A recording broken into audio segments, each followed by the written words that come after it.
तो यदि हमने 3000 साल उस पीड़ा को झेली है, तो क्या सामने वालों को 10 साल झेलने का अधिकार नहीं है?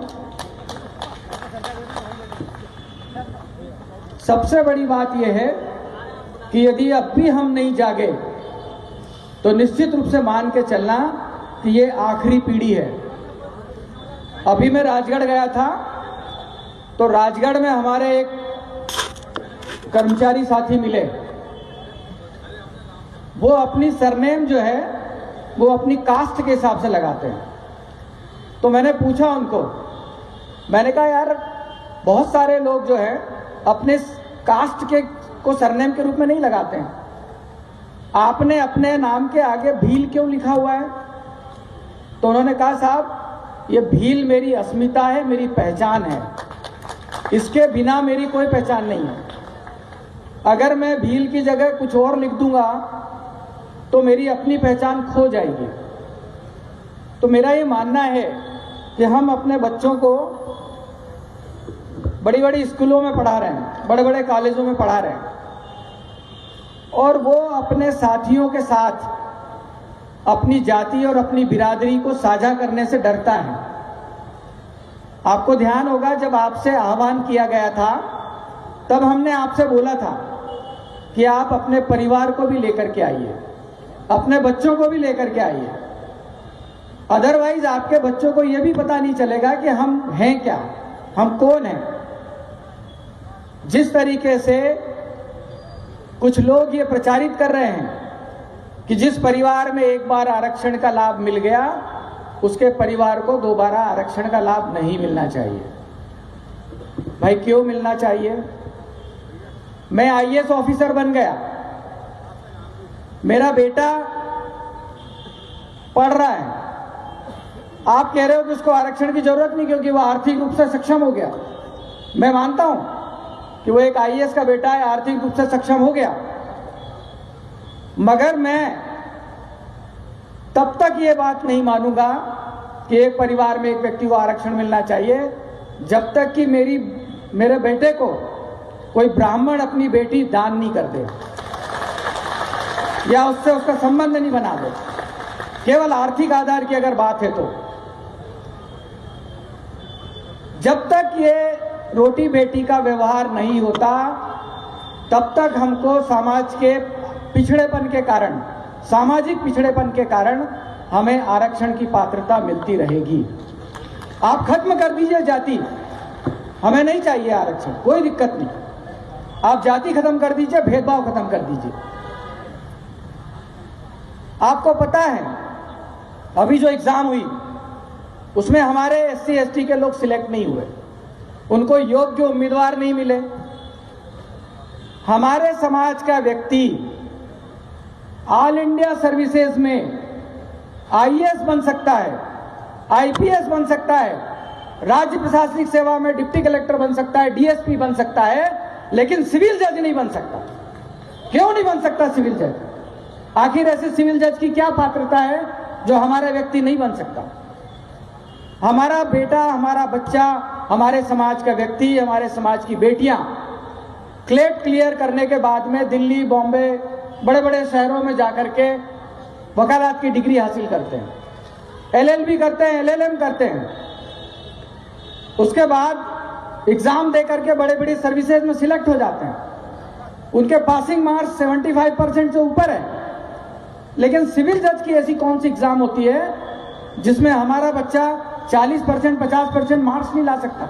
आपने उसके लिए कट ऑफ मार्क्स रख दिया 50%, और आपने ये तय कर लिया कि हमको इसको 49.95 नंबर देना है, 50 नंबर नहीं देना है।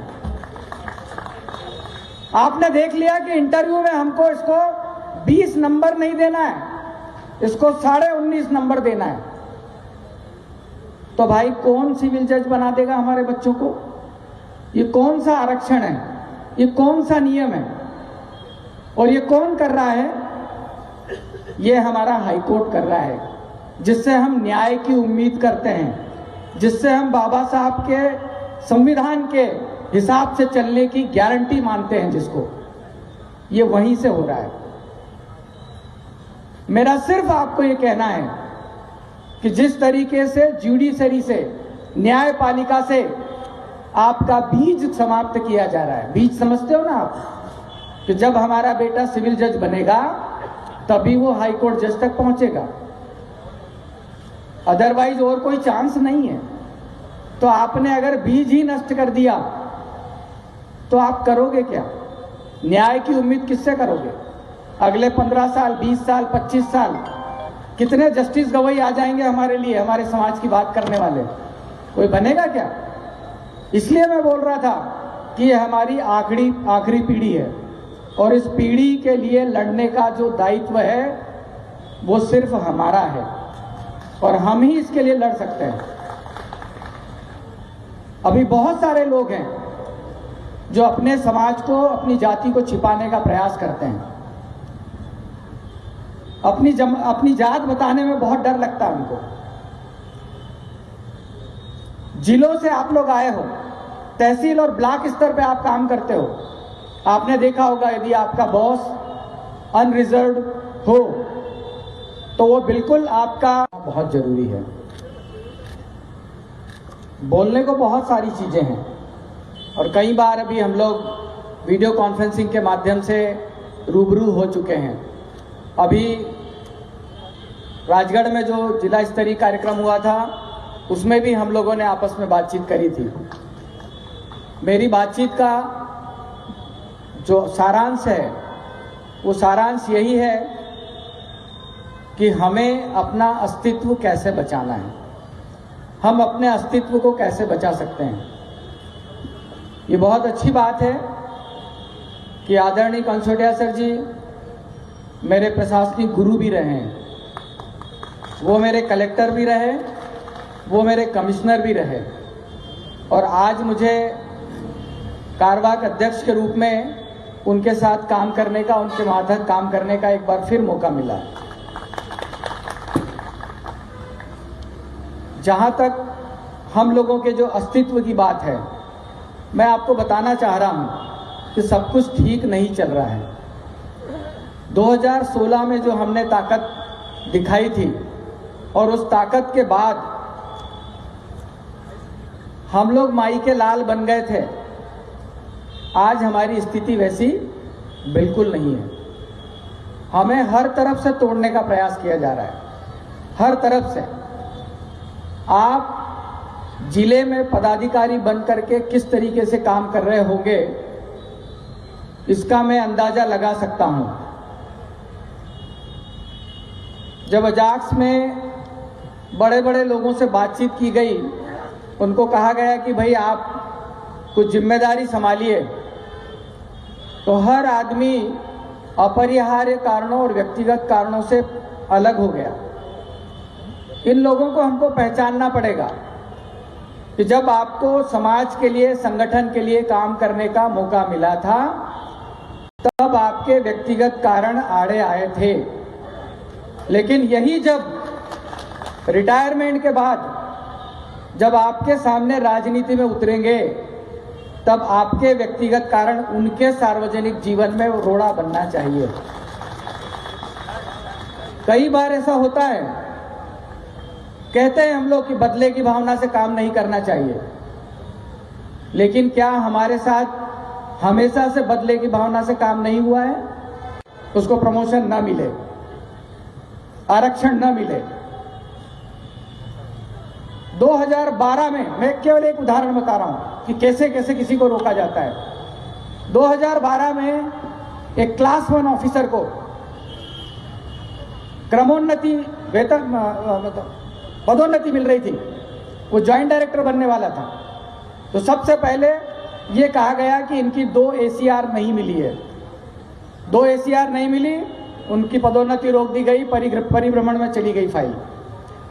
2 साल बाद जब उनकी ACR किसी तरीके से उसने पहुंचा करके मिलवाई तो नेक्स्ट, जब तक उसको एक शोकाज नोटिस दे दिया गया नियम 16 के तहत कि क्यों ना आपके विरुद्ध कार्रवाई की जाए। और आप कल्पना करिए 2012 से लेकर के आज तक 2025 तक उस बंदे की उस शोकाज नोटिस का निराकरण नहीं हुआ है। और वो सिर्फ इसलिए किया गया कि उस डिपार्टमेंट में मात्र 3 लोग थे उसके पद के लोग, और उनको ये मालूम था कि अगर ये चौथा व्यक्ति आ गया तो इसको एक इम्पोर्टेंट पद मिल जाएगा, और उस इम्पोर्टेंट पद को अगर मिल गया, उसका अगर कोई तैयार हो गया कोई आदमी प्रतिद्वंदी, तो किसी और का नुकसान हो जाएगा।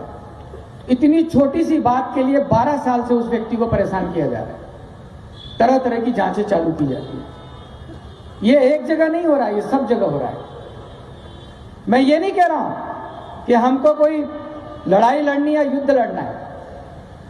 हमारी लड़ाई किसी धर्म से नहीं है, हमारी लड़ाई किसी समाज विशेष से नहीं है, हमारी लड़ाई किसी जाति विशेष से नहीं है। हमारी लड़ाई एक विचारधारा से है, और उस विचारधारा से हमको तब तक लड़ना पड़ेगा जब तक उस विचारधारा को हम समूल नष्ट नहीं कर देते। नियम है कि जब भी उनके यहाँ कोई ईद की नमाज पढ़ाई जाती है तो उस दिन वो सारा पैसा अपना ज़कात के रूप में इकट्ठा करते हैं, और लास्ट में बताया जाता है कि आज की नमाज के बाद में इतने हजार रुपये या इतने लाख रुपए उपस्थित, जिसकी जो इच्छा है वो देता है। पुराने जमाने में भी अगर आप राजशाही पद्धति देखोगे तो उसमें भी कहा गया है कि व्यक्ति को अपनी कमाई का 6वां हिस्सा, यानी लगभग 15% के आसपास सामाजिक गतिविधियों में खर्च करना चाहिए, आपकी व्यक्तिगत आवश्यकताओं के अलावा। और यदि आपने ये करना शुरू कर दिया तो निश्चित रूप से मान के चलो कि हमको हमारे अधिकारों की भीख नहीं मांगनी पड़ेगी। हमारे समाज का प्रभुत्व इतना होगा शासन में, प्रशासन में, राजनीति में, कि हमको हाथ जोड़ने की जरूरत नहीं पड़ेगी। खुद आकर के हमसे पूछा जाएगा कि आपको चाहिए